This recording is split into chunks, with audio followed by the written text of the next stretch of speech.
우리 계속해서 사도행전의 말씀을 보고 있는데요. 지금 오늘 본문은 사도 바울의 3차 선교 여행 중에 후반부를 말하고 있어요. 지도를 잠깐 보시면 여정이 굉장히 깁니다. 오른쪽 아래에 보면 에베소가 있습니다. 에베소에서 출발해서 쭉 올라가서 드로아에서 배를 타고 올라 빌립보, 데살로니가 쭉쭉 가서 마지막 고린도까지 갔다가 다시 그 루트를 따고 돌아오는 길을 오늘 본문이 말하고 있는데요.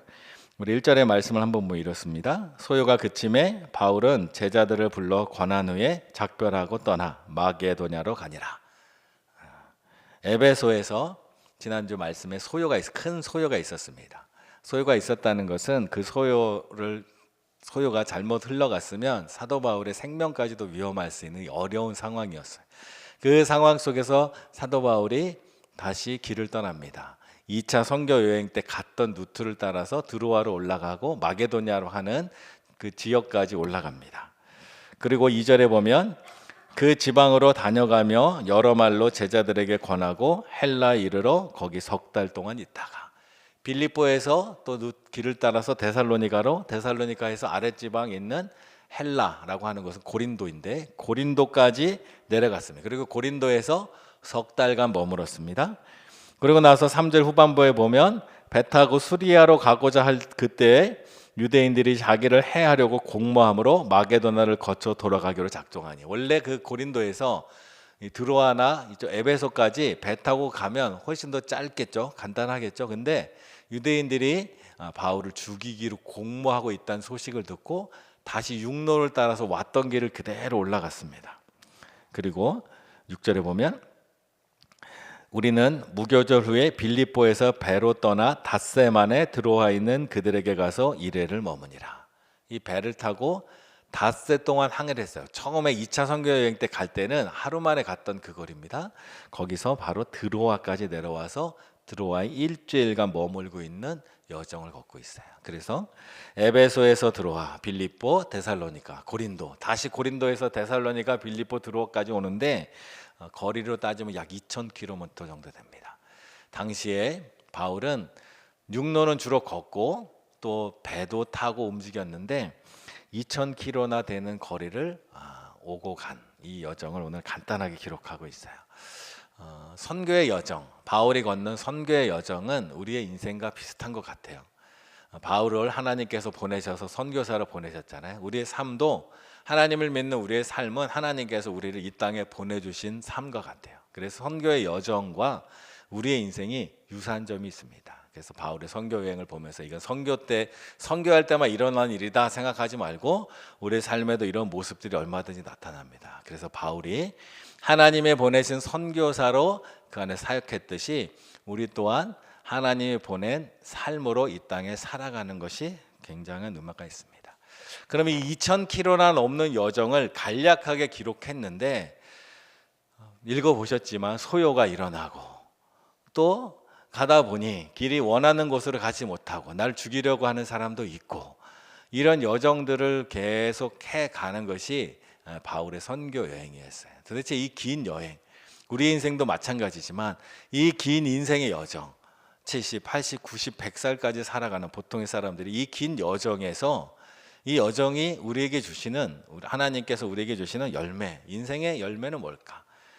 이 선교 여행의 열매는 뭘까를 한번 생각하게 됩니다. 아마 그 열매가 이 누가가 이걸 기록하면서 이 긴 거리를 보통 사람들 같으면 아마 이 정도 거리 당시에는 여행 안 했을 거예요. 지금이야 뭐 비행기도 있고 차도 있지만 그 긴 여정을 하고 난 사도 바울의 이 전도 여행의 열매는 뭘까? 의미는 뭘까? 아마 누가는 그것을 사람으로 봤습니다.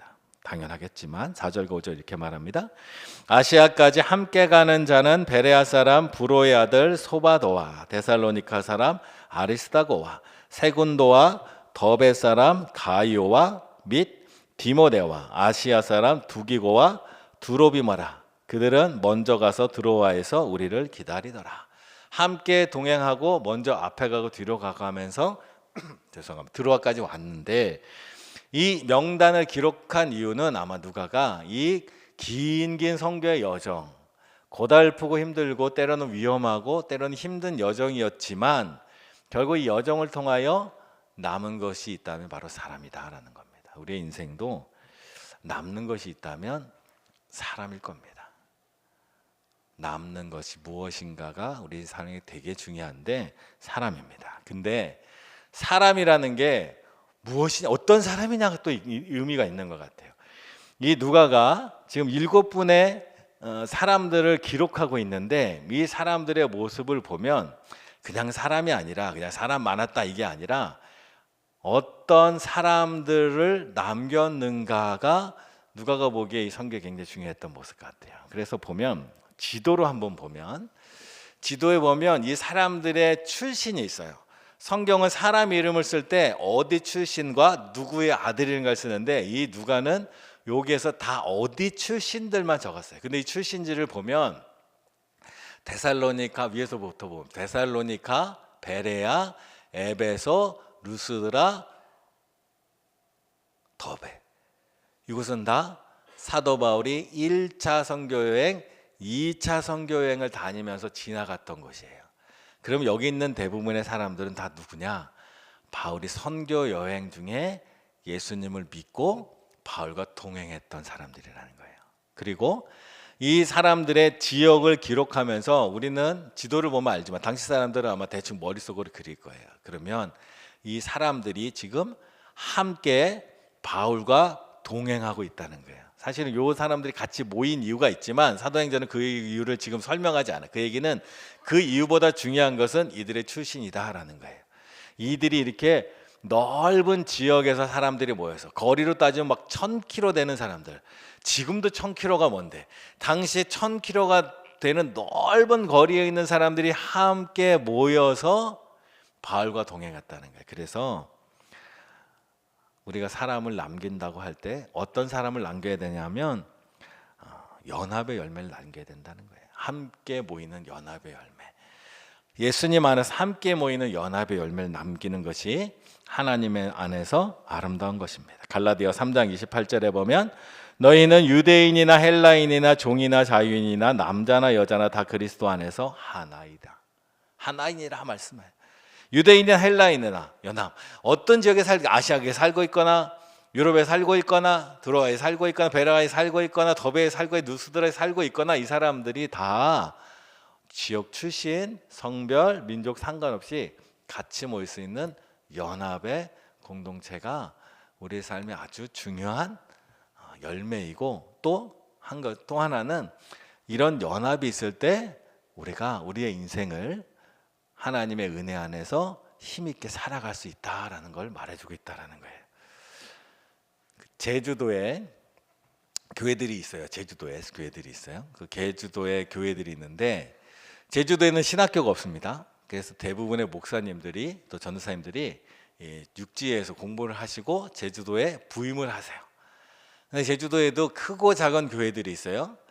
큰 교회는 조금 문제가 덜한데 제주도 여행 가보시면 알겠지만 지역들이 넓게 있고 거기도 농촌 지역, 어촌 지역들이 있는데 그곳에 가면 교회들이 있어요. 교회들이 있는데 성도님들이 숫자가 많지 않은 교회들이 대부분이야. 10명도 있고 20명도 있고. 그곳에 목사님들이 부임을 하면 처음에는 부푼 꿈과 사명감을 가지고 갑니다. 내가 아무리 사람이 적어도 열심히 주님을 바라며 목회를 하겠다 가는데 실제 현실에 부딪혀 보면 쉽지 않거든요. 그래서 제주도의 목회자들이 특별히 작은 교회는 담임 목회자들도 2, 3년 안에 제주도를 많이 떠나는 일들이 많았대요. 그래서 제주도에서 이 문제를 어떻게 해결하면 좋을까? 제주도에서 사역하고 있는 목사님들이 모여서 이 문제를 우리가 어떻게 해결해야겠다 싶은 거예요. 그래서 2002년도에 제주 사랑 선교회라는 게 모여졌어요. 사랑 순교교회 원로 목사이신 서성환 목사님께서 주축이 돼서 오른쪽에 보면 저 사진은 초창기 처음에 모인 분들이에요. 지금 처음 모인 분이 10명 모였는데 지금 50분이 넘는 분이 있어요. 이분들이 함께 모여서 매주 월요일마다 모여요. 그래서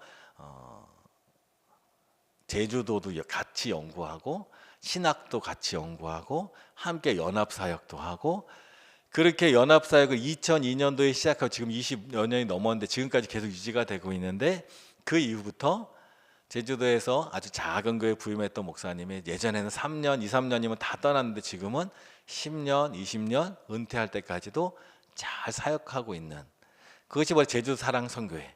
제주 사랑 선교회 지금도 이렇게 있다는 거예요. 그래서 보면 하나님의 일을 하거나 인생을 살아갈 때 혼자는 외롭고 힘들어요. 근데 하나님이 그가 출신이 무엇이든 함께 연합해서 그 일들을 해나가면 지속 가능하게 오랫동안 해갈 수 있다는 거예요. 여러분 인생도 힘들고 어려울 때가 있어요. 가장 힘들고 어려울 때 어떤 때냐면 이야기 나눌 친구가 없을 때예요. 함께 내 고민을 공유하고 함께 내 마음을 알아줄 사람이 없을 때가 가장 힘들어요. 그래서 연합의 힘을 위하여 우리 교회는 또 구역은 아주 필요한 부분이에요. 그래서 인생을 살아가면서 사람을 남기되, 어떤 사람을 남기냐? 나와 잘 연합하는 사람을 남기는 게 중요합니다. 그리고 이 사람들의 목록을 보면 또 하나 어떤 사람을 남길 수 있는가 생각할 때 선교적 공동체라는 거예요. 선교적 공동체는 뭐냐? 복음을 전하는 공동체이지만 선교적 공동체라는 얘기는 선교적 마인드를 갖고 있어야 돼요. 선교적 마인드가 뭐냐? 뭐 다양하겠지만 오늘 본문에서 보면 사도행전 13장 2절과 같은 의미를 보면 돼요. 주를 섬겨 금식할 때 성령이 이르시되 내가 불러 시키는 일을 위하여 바나바와 바울을 따로 세우라 하시니, 바나바와 바울을 따로 세워서 보냈어요. 그때 제가 지난번에 말씀드렸지만 이 바나바와 바울은 안디옥교에서 파송할 때 안디옥교에서 가장 뛰어난 인재들이에요. 선교적 마인드란 뭐냐 하면 가장 훌륭한 사람들을 보낼 수 있는 마인드예요. 더베에서, 루스드라에서 디모데와 같은 뛰어난 사람들, 이 사람들은 각 지역에서 하나님을 믿기 시작했을 때, 교회가 형성되었을 때 그 교회에서 가장 뛰어난 인재들이었을 거예요. 그 사람들을 교회가 보내준 거예요. 우리 교회가 더 중요하지만 하나님의 일이 더 중요하기 때문에 가장 뛰어난 인재, 헌신된 인자들을 보내주는, 그게 바로 선교적 마인드라는 거예요. 선교적 마인드를 가진 믿음의 공동체가 중요합니다. 선교하는 공동체 아니에요? 선교적 마인드. 선교적 마인드 중에 좋은 일, 중요한 일을 위하여 헌신하는 마인드. 내 것을, 더 좋은 것을 내어줄 수 있는 마음이 굉장히 믿음의 공동체에서 중요합니다. 희한하게 참 그게 희한한 것 같아요. 참. 그 빅터 프랭클이라는 심리학자, 정신분석학자가 있는데 이분이 이런 말을 해요. 사람은 자기를 넘어선 어떤 가치나 다른 사람에게 헌신할 때 비로소 진정한 자아를 발견합니다. 나의 것을 다른 사람에게 주거나 내가 추구하는 가치, 우리 같은 믿음의 하나님의 뜻에 내 자신을 헌신할 때 나의 삶의 의미를 발견한다는 거예요. 이 사람의 이론은 경험에서 나옵니다. 빅터 프랭클이라는 사람은 경험을 가지고 자기 이론을 만든 학자예요. 이 사람이 어떤 경험을 했냐? 2차 세계대전 때 죽음의 수용소인 나치의 수용소에 갇힌 유대인이에요. 유대인으로 나치 수용소에 갇혀 있었어요. 이 사람은 원래 정신분석학자인데, 근데 그곳에서 이 사람들이 이분이 사람들을 관찰했어요. 죽음의 수용소는 언제 죽을지 모르고 강제 노동에 시들리고 먹을 게 부족해요. 잠자리도 부족해요. 환경이 다 부족해요. 가장 악한 환경에서는 사람의 본성이 튀어나옵니다. 남자분들 군대에 가시면 사람의 본성을 경험하게 돼요. 그 상황에서 많은 사람들이 먹을 거 하나 때문에 치고받고 싸우고 도둑질도 하고 아주 극악한 행동을 보여요. 근데 이 프랭클리 박사가 어떤 사람들이 다른 행동을 하는 사람이 있다는 거예요. 자기도 배고픈데 자기보다 더 배고파 보인다고 생각하는 사람에게 많지도 않은 빵을 나눠주고, 자기도 힘든데 자기보다 더 힘든 상황에 있는 사람을 도와주고, 자기도 추운데 나보다 더 추운 사람에게 내 옷을 덮어주는 이런 사람들이 있다는 거예요. 근데 놀랍게도 오랜 세월 동안 수용소에 있다 보니까 누가 더 이 수용소에서 오래 살아남나 봤더니 후자들이라는 거예요. 자기 것 악착같이 얻으려고 자기 것 챙겨가는 사람들이 오히려 번지지 못하고 자기 것을 나눠줄 수 있는 사람이 견뎌낸다는 거예요. 이게 바로 선교적 마인드예요. 그래서 이런 말도 해요. 가장 좋은 것을 줄 때 우리는 나의 생존이라는 좁은 감옥에서 벗어나 의미의 세계로 확장된다. 생존형 인간에서 존재형 인간으로 바뀌어간다고 말하는 거예요. 이것을 심리학적이나 뇌과학적으로는 또 해석이 돼요. 다른 사람에게 소중한 것을 나눠줄 때 사랑의 호르몬이라는 옥시토신이라는 게 만들어진다. 이건 학문적인 얘기고 실제로 우리 삶이 그렇다는 거예요. 청소년 시절 한번 생각해 보세요. 청소년 시절에 대부분의 청소년들은 어른이 되고 싶어 했어요. 저도 빨리 어른이 되고 싶었어요. 어른이 되면 뭔가 좀 자유로워지고 학교도 안 가도 될 것 같고, 어른들은 돈도 많더라고요. 돈도 많아질 것 같고, 그래서 빨리 어른이 되고 싶었어요. 어른이 돼야 내 마음대로 살지라고 생각했죠. 철없는 생각이. 어른이 됐더니 전혀 그렇지가 않은 거예요. 어른이 되면, 여성들은 잘 모르지만 남자들은 어른이 되면 이제 그때 가장이라는 부담감이 와요. 많은 남자들이, 저희도 이제 청년 때 그랬지만, 남자는 결혼을 해야 사람이 된다 그랬어요. 남자는 사람이 아니야. 결혼 안 하면. 결혼을 하면 남자가 사람이 되는데, 사람이 되는 가장 중요한 요소가 자녀예요. 총각 때는 직장 다니다가 기분 나쁘다 그만두고, 싸우고 그만두고 하는데, 결혼하고 나면 그만두고 싶은데 자식이 눈에 밟혀서 그만두지 못해요. 그래서 때로는 머리도 좋아질 줄도 알고, 참을 줄도 알고, 사람하고 관계를 잘하려고 미운 사람하고도 잘 지내요. 그걸 보면 어떤 사람이 아이고 이제 저 사람 성질 다 죽었네, 이제 좋은 시절 다 갔네 하지만 그게 아니라는 거예요. 바로 그건, 내가 내 자녀를 위해서 내 감정을 내려놓을 때, 내가 내 자녀를 위해서 내 자존감을 내어놓을 때 그 사람이 생존형 동물적 존재에서 존재형 인간이 된다는 거예요. 그게 바로 우리의 삶의 위대함이라는 거예요. 그것을 복음이 우리에게 말해주는 거예요. 기분 따라 살던 사람이 나를 내어줄 수 있는 사람, 나를 줄 수 있는 사람, 물질을 주고 시간을 줄 수 있는 사람으로 바뀌는 게 선교적 마인드고, 그런 사람이 우리 인생에서 남는 연합의 사람이라는 거예요. 하나님이 이것을 우리에게 보여주셨어요. 하나님이 우리를 살리기 위하여 가장 사랑하는 아들을 우리에게 주셨어요. 예수님은 우리를 위하여 가장 소중한 생명을 우리에게 주셨단 말이죠. 그것이 하나님만 하시는 일이고 예수님만 하시는 일이 아니라 그 안에 우리의 삶도 더 풍성한 은혜가 그 안에 있다는 거예요. 로마서 8장 32절, 자기 아들을 아끼지 아니하시고 우리 모든 사람을 위하여 내주시니가 어찌 그 아들과 함께 모든 것을 우리에게 주시지 아니하겠느냐. 아들까지 내어주심, 모든 것 주심. 그분 왜 주시나?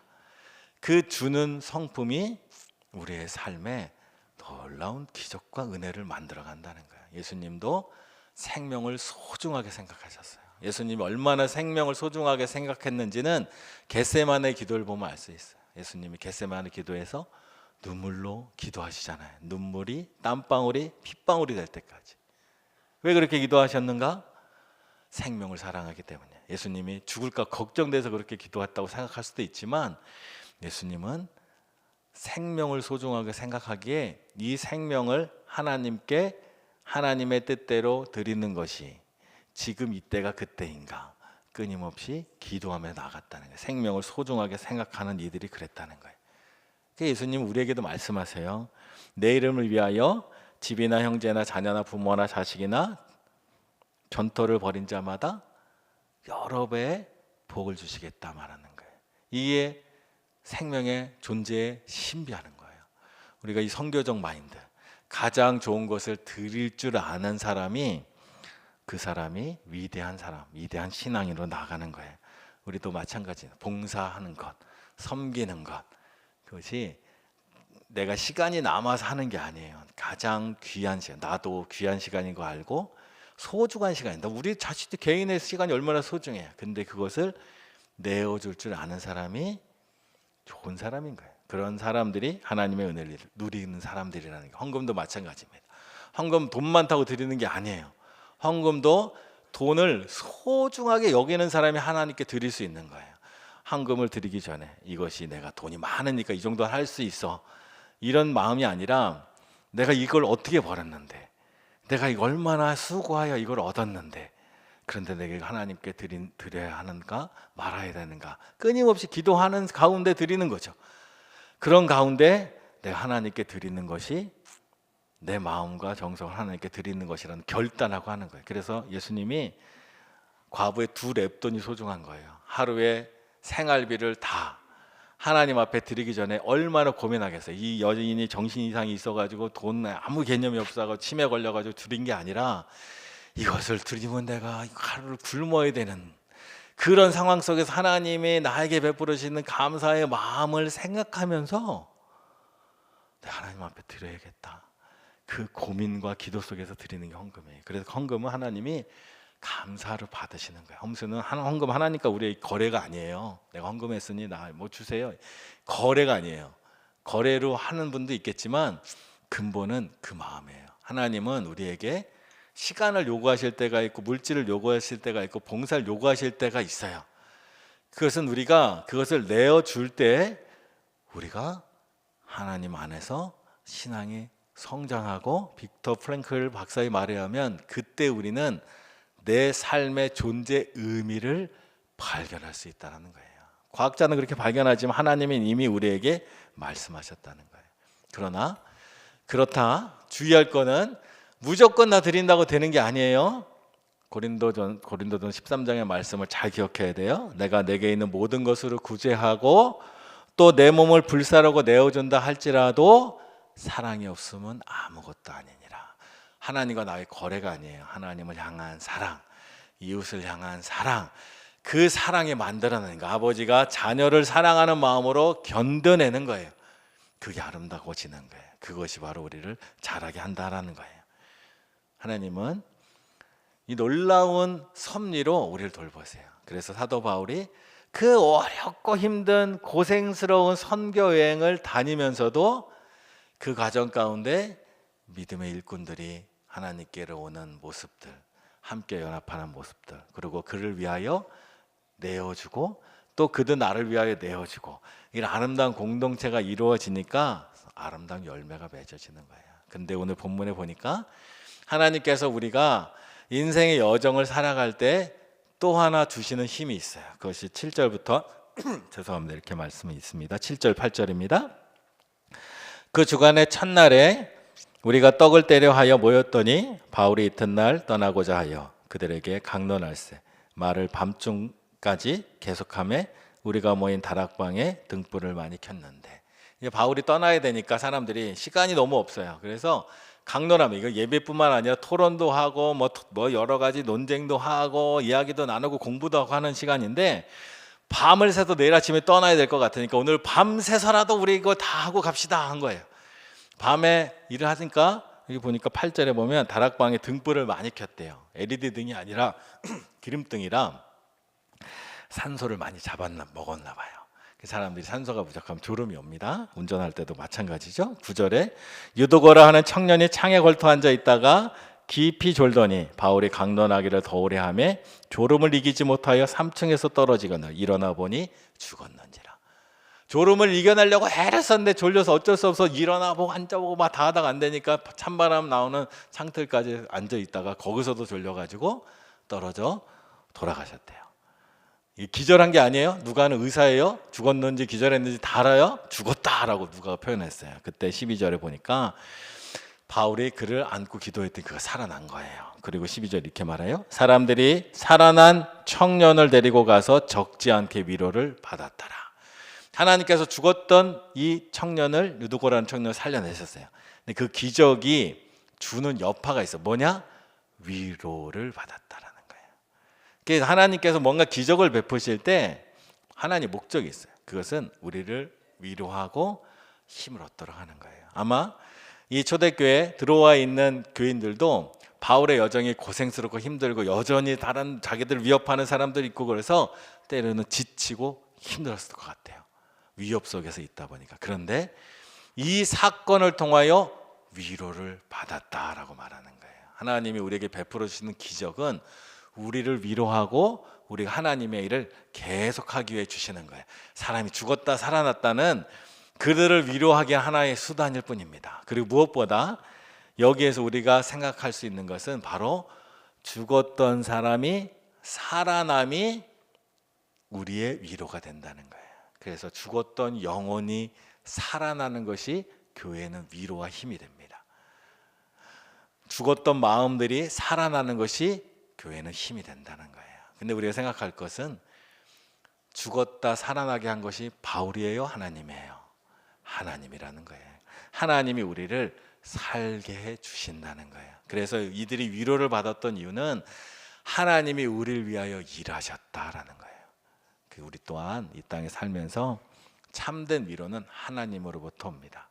그러니 하나님을 의지하고 하나님의 도움을 구하세요. 고린도서 15장 10절에 보면 그러나 내가 나된 것은 하나님의 은혜로 된 것이니 내게 주신 그의 은혜가 헛되지 아니하여 내가 모든 사도보다 더 많이 수고하였으나 내가 한 것이 아니요 오직 나와 함께 하신 하나님의 은혜로다. 모든 것이 하나님의 은혜다.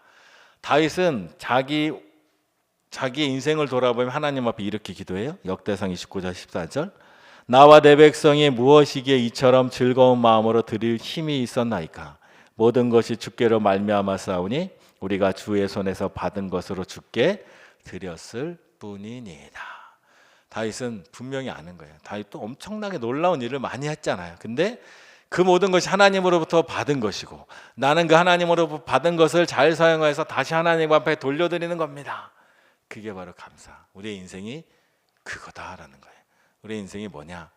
하나님으로부터 받은 생명을 가지고 인생의 여정, 선교 여행과 같은 인생의 여정을 살다가 다시 하나님 앞에 돌려드리는 거예요. 우리가 착각하면 그럴 수 있어요. 하나님 앞에 가면 내가 하나님 앞에 이 땅에서 한 많은 어떤 일들을 하나님 앞에 성적표로 결과물로 성과 보고서로 내놓으려고 하는 마음들이 있어요. 하나님께서 나에게 주신 것을 가지고 제가 무엇을 해서 하나님 저 이렇게 살다 왔습니다. 그런데 하나님이 주신 은혜를 아는 사람은 바울과 같은 사람, 다윗과 같은 사람은 그렇게 생각하지 않아요. 하나님 나에게 주셨고 주신 것을 그대로 돌려드리는 마음이에요. 하나님 앞에 갈 때 우리의 마음이 바로 거기 있습니다.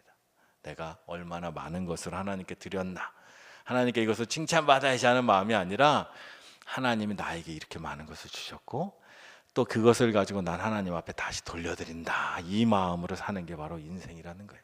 사도 바울이 오늘 그 마음으로 하고 있는 거예요. 하나님께서 나를 통하여, 바울을 통하여 이 유두고를 살려주셨고 바울을 통하여 이 7명의 지도자들을 주님의 은혜 안에서 영혼을 살려주셔서 주의 일꾼이 되게 하셨고 또 수많은 영혼들이, 죽은 영혼들이 하나님 앞에 살아났고 그것이 바로 바울을 통하여 일하셨구나 하고 바울을 하나님께 감사하는 거예요.